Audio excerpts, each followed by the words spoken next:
এই যে বিজেপি সরকার আসার পরে অনেকে আতঙ্কিত আছে, বলা হচ্ছে যে রাস্তায় নামাজ পড়বেন না, এই বিষয়ে কাজটাই তো আতঙ্কে রাখা। আজকে সরকার সাহেবরা ভাঙড় সহ ক্যানিং এর মানুষকে আতঙ্কে রেখেছিল। মানুষ কি কম আছে? এই এদের কাজটা হচ্ছে আতঙ্কে রাখা। যে কে কি বলছে পাত্তা দেওয়ার দরকার নেই। এতটুকু মনে রাখবেন, সংবিধান আছে, আর্টিকেল বলছে, সংবিধানের আর্টিকেলের উল্লেখ আছে, আপনি আপনার ধর্ম পালন করতে পারবেন, ধর্মকে পালাতে পারবেন, ধর্ম প্রচার করতে পারবেন, ধর্মের প্রসার করতে পারবেন, কারো কথাই পাত্তা দেওয়ার দরকার নেই।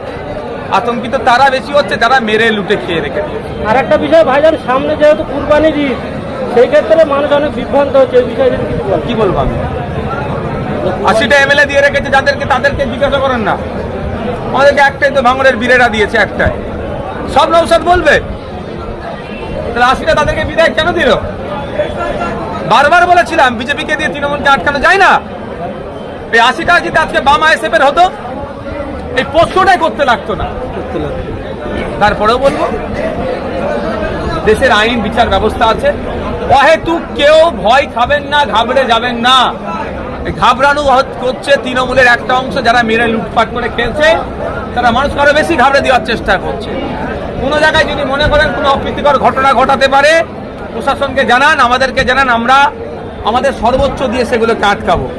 ধর্মীয় অনুষ্ঠান হবে, বিগত দিন ধরে হয়ে আসছে, আগামী দিন ধরে হবে, আগামীতেও হবে, কেউ আটকাতে পারবে না। ক্যানিং পূর্বের মাটিতে যে আইএসএফ টানা 15 বছর ধরে তাদের ফ্ল্যাগ মারতে যথেষ্টভাবে ব্যর্থ হচ্ছে, সেখানে দাঁড়িয়ে বিজেপি ক্ষমতা এসে আবার একই গল্প যে ক্যানিং পূর্বের মাটিতে বিজেপির দলীয় পতাকা ছাড়া অন্য কোনো দলীয় পতাকা না যেন সেখানে প্রতিষ্ঠিত হয়, কি বলবেন? সবার প্রশ্নের উত্তর দিতে হবে। এখন নেতা সাজছে তো নাম কামাতে হবে, এই জন্য একটা দুটো কথা বলতে হবে, ভাইরাল হতে হবে, বড় নেতা হওয়ার শখ রেখেছে। এতটুকু শুধু বলতে চাই, আইনের ঊর্ধ্বে কেউ নয়, সে বিজেপি হোক আর তৃণমূল হোক আর যে কেউ। পশ্চিমবাংলার বিভিন্ন জায়গায় আইএসএফের পতাকা আস্তে আস্তে উঠতে শুরু করেছে, আগামী দিনেও উঠবে। বাংলা পক্ষ গর্গ চট্টোপাধ্যায় অ্যারেস্ট করেছে, কি বলবেন? কি কারণে হয়েছে ভাই? ইভিএম নিয়ে বিতর্কিত মন্তব্য করেছে। ইভিএম নিয়ে এটা যেটা শোনা যাচ্ছে, ইভিএম নিয়ে বিতর্কিত মন্তব্য করার জন্য নাকি গ্রেফতার করেছে। আবার শুনছি তার বাড়িতে নাকি 24 রাউন্ড কার্তুজ পাওয়া গেছে। এটাও শুনছি তার নাকি ওটা সিকিউরিটি ছিল, সেই সিকিউরিটির কার্তুজ। এখন প্রতিহিংসা পরায়ণভাবে যদি তাকে গ্রেফতার করা হয়, আমি এর চরম বিরোধী করব। কারণ মানুষের মতামতের স্বাধীনতা আছে। ইভিএম নিয়ে যদি কেউ বলে, তার যদি রাগ হয়, সেজন্য অন্যায়ভাবে তাকে ফাঁসি যদি গ্রেফতার করে, আমি তার বিরুদ্ধে। এবার এটা বিচারাধীন, এবার বিচার হবে। ওই রাউন্ড কার্তুজ কাজ ছিল না ছিল কি ছিল, সময় কথা বলবে। বাংলাদেশে আন্দোলন হচ্ছে, বলছে ভারতবর্ষে পশ্চিমবাংলায় মুসলিমদের উপরে অত্যাচার হচ্ছে বিজেপি সরকার আসার পরে, কি বলবেন? আন্তর্জাতিক বিষয় তো অনেক ভুলভাল ভিডিওতে এখানে ছাড়া হচ্ছে। বাংলাদেশের ভিডিও আমাদের পশ্চিমবাংলার বলে চালিয়ে দেওয়া হচ্ছে। আমি আপনাদের মাধ্যমে সাধারণ মানুষকে বলবো, এগুলো সতর্ক থাকবেন। বাংলাদেশের অত্যাচার দেখিয়ে পশ্চিমবাংলায় বিজেপি ফায়দা লুটল, এটাও হতে পারে। পশ্চিমবাংলার অত্যাচার দেখিয়ে বাংলাদেশের রাজনৈতিক দলগুলো ফায়দা লুটতে পারে। দেশের অভ্যন্তরীণ ব্যাপার আমরা বুঝবো, বাংলাদেশের অভ্যন্তরীণ ব্যাপার তারা বুঝবে। তবে বৃহত্তর স্বার্থে বাঙালি আমরা, সে স্বার্থে আমরা ভালো খারাপের পরামর্শ দিতে পারবো। অনুরোধ এতটুকুই, কারো কথায় উত্তেজিত হবেন না, law and order situation create হলে কাজ করবেন না। যদি মনে হয় এখানে বিশৃঙ্খলা কে করতে চাইছে, লোকাল থানায় কমপ্লেন করে আমাদেরকে জানান, আমরা যাতে প্রশাসন ব্যবস্থা গ্রহণ করে সর্বোচ্চ চেষ্টা করি। ক্যাটাগরির সিকিউরিটি প্রোভাইড করা দরকার, তাকে সে প্রোভাইড করতে হবে।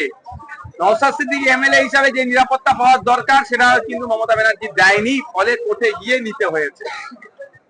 দ্বিতীয় কথা, একজন এমপি হিসাবে যে নিরাপত্তা পাওয়া দরকার, সেটা তাকে দিতেই হবে। অভিষেক বাবুর ক্ষেত্রে সেটা হয়েছে। এবার নতুন একটা রাগ আছে, আমি আপনি সবাই জানেন, ওপেন সিগারেট। অভিষেক বাবুর সাথে শুভেন্দু অধিকারী একটা নতুন আজকি আছে, এই সুযোগ তিনি পেয়েছেন, কাজে লাগাচ্ছে। এটাও অভিযোগ ছিল শুভেন্দু বাবুকে নাকি দীর্ঘক্ষণ কলকাতাতে সিগনালে দাঁড় করিয়ে রেখে দিত, তখন ওরা সুযোগ পেত। তবে এই রাজনীতিতে আমি নাই। আমি এতটুকু শুধু বলতে চাই যে সংবিধান প্রদত্ত যে অধিকারগুলো আছে সুনিশ্চিত করা, অভিষেক বাবু মমতা ব্যানার্জি নয়, পশ্চিমবাংলার প্রতিটা নাগরিক যাতে নিরাপদে থাকে, সেটা দেখার দায়িত্ব বর্তমান মুখ্যমন্ত্রী শুভেন্দু অধিকারী মহাশয়। সুতরাং কার নিরাপত্তা কমলো, কার নিরাপত্তা সেম থাকলো, কার নিরাপত্তা বাড়লো তা বিবেচ্য নয়, বিবেচনার মধ্যে থাকবে প্রত্যেকটা নাগরিক যেন নিরাপদে থাকে।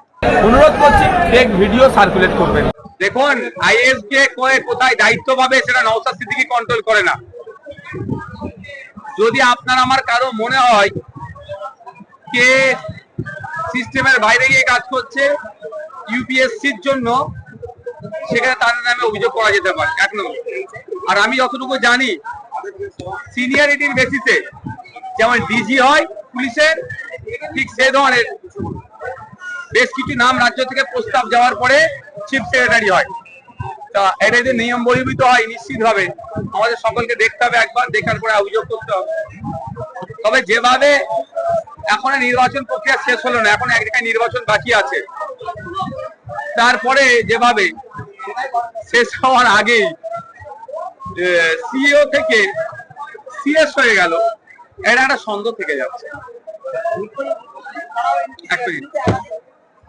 মিনিস্টারের যে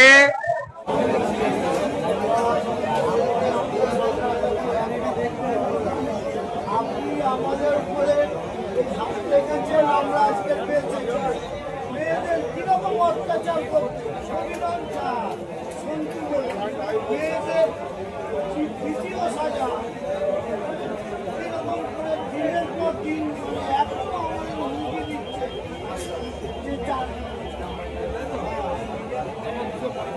245 ইয়াসিন আমাদের ছেলে, আপনি একটু দেখবেন।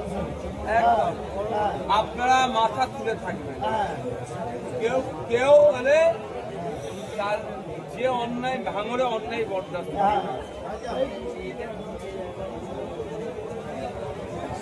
সব সাইজ। এখন আপনারা মাথা আপনি একবার আমাদের আমি ওখানে যাবো, আসুন, আমরা আমি যাবো, আমি কথা দিলাম হ্যাঁ ফোন করে আমি যাবো, কথা নিচ্ছেন, ঠিক আছে বাবু? নিশ্চিন্তে মাথা তুলে থাকুন, আপনি আপনার অধিকার নিয়ে বাঁচবেন, কার কেউ অন্যায় করতে দেবো না। টোটাল পাড়ার লোক এই সই করা আছে, ঠিক আছে বাবা, আমি বাবু 200-250 লোকের সই আছে। ঠিক আছে বাবু।